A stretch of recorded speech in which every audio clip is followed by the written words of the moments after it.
If you want to change the world, start off by making your bed. If you make your bed every morning, you will have accomplished the first task of the day.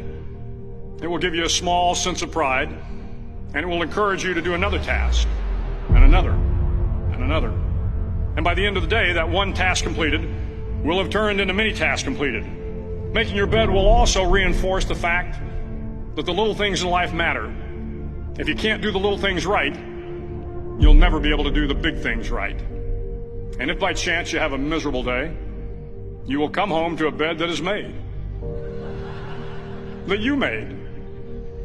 And a made bed gives you encouragement that tomorrow will be better. To pass SEAL training, there are a series of long swims that must be completed.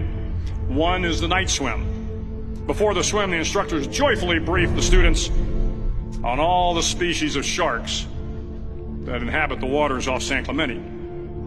They assure you, however, that no student has ever been eaten by a shark, at least not that they can remember. But you are also taught that if a shark begins to circle your position, stand your ground. Do not swim away. Do not act afraid. And if the shark, hungry for a midnight snack, darts towards you, then summons up all your strength and punch him in the snout, and he will turn and swim away. There are a lot of sharks in the world. If you hope to complete the swim, you will have to deal with them. So if you want to change the world, don't back down from the sharks. Over a few weeks of difficult training, my SEAL class, which started with 150 men, was down to just 42. There were now 6 boat crews of 7 men each. I was in the boat with the tall guys, but the best boat crew we had was made up of the little guys, the Munchkin crew, we called them. No one was over 5'5". The Munchkin boat crew had 1 American Indian, 1 African American, 1 Polish American, 1 Greek American, 1 Italian American, and 2 tough kids from the Midwest. They out-paddled, outran, and outswam all the other boat crews. The big men in the other boat crews would always make good-natured fun of the tiny little flippers the Munchkins put on their tiny little feet prior to every swim. But somehow these little guys from every corner of the nation and the world always had the last laugh, swimming faster than everyone and reaching the shore long before the rest of us. SEAL training was a great equalizer. Nothing mattered but your will to succeed, not your color, not your ethnic background, not your education, not your social status. If you want to change the world, measure a person by the size of their heart, not by the size of their flippers. The 9th week of training is referred to as Hell Week. It is 6 days of no sleep, constant physical and mental harassment, and 1 special day at the Mud Flats.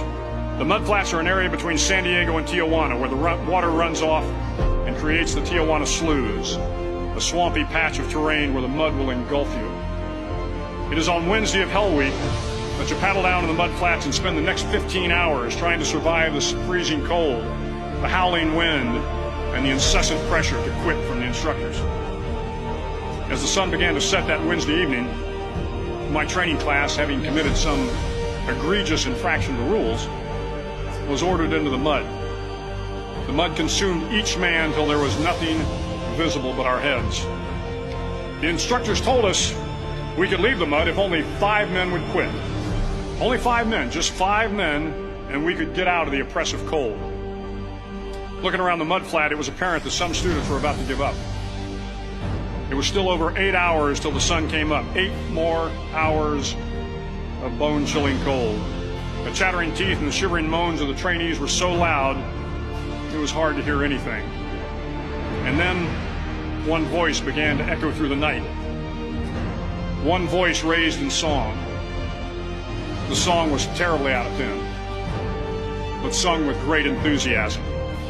One voice became 2, and 2 became 3, and before long, everyone in the class was singing. The instructors threatened us with more time in the mud if we kept up the singing, but the singing persisted.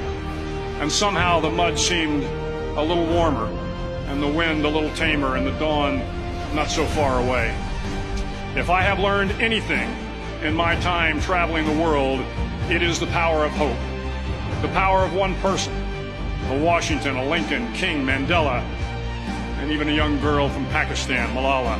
One person can change the world by giving people hope. So if you want to change the world, start each day with a task completed. Find someone to help you through life. Respect everyone. Know that life is not fair and that you will fail often. But if you take some risks, step up when the times are the toughest, face down the bullies, lift up the downtrodden, and never ever give up. If you do these things, the next generation and the generations that follow will live in a world far better than the one we have today. And what started here will indeed have changed the world for the better.